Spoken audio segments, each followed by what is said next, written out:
Hello and welcome to the News at 8.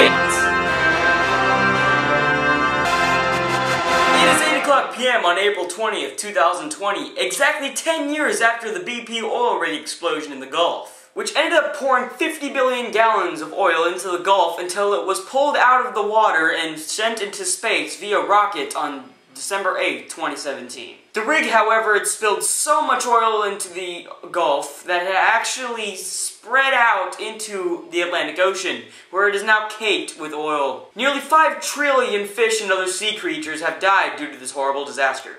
Let's go to Billy, who's on the scene at the Gulf of Mexico. Thank you, Seth. The oil spill has been a complete mess.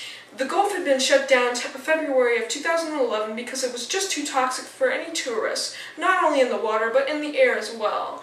It had shown a high rate of poisonous gases within 400 miles of the Gulf. Aren't you within 400 miles? Why, yes I am, as you can see. Okay then, moving on. The oil spill has caused a great amount of destructions to many well-known places, such as, obviously, the Gulf, the Atlantic Ocean, half of Louisiana, half of Mississippi, half of Alabama, all of Florida, all of the Caribbean, part of Africa and Europe, a small amount of Texas, Iceland, and Greenland. The oil has also changed ocean currents. The oil was getting in the way of the currents, and because of the oil's thickness, it was just moving it just in the right path so it can get into Greenland and Iceland. The water supply soon left, and the places I mentioned earlier are currently inhabited. Let's go to Steve with highlights on what it looks like from the sky. Thanks, Seth. I'm not actually going to go above the ocean. Wait, why not? Well, you see, the oil's gases have led up to our atmosphere earlier today. Well, that sucks. In its replacement, I guess I'll show you a satellite photo. I wasn't done yet! Well, fine then, go ahead.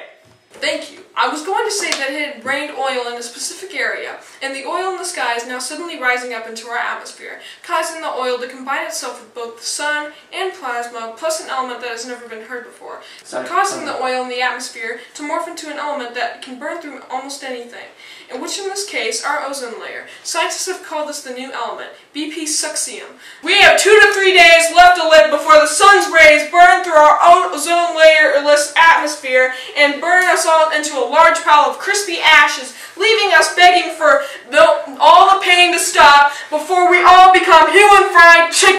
Okay, I think that's enough of the gory demonstrations. Folks, I have to put this situation into a short, mild manner. We're all gonna die! There's no hope! There is nowhere to run or hide!